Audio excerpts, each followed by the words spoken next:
Parang si Sir John Bell.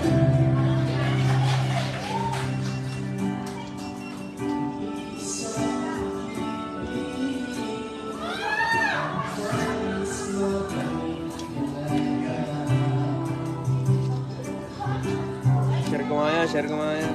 Share natin yan.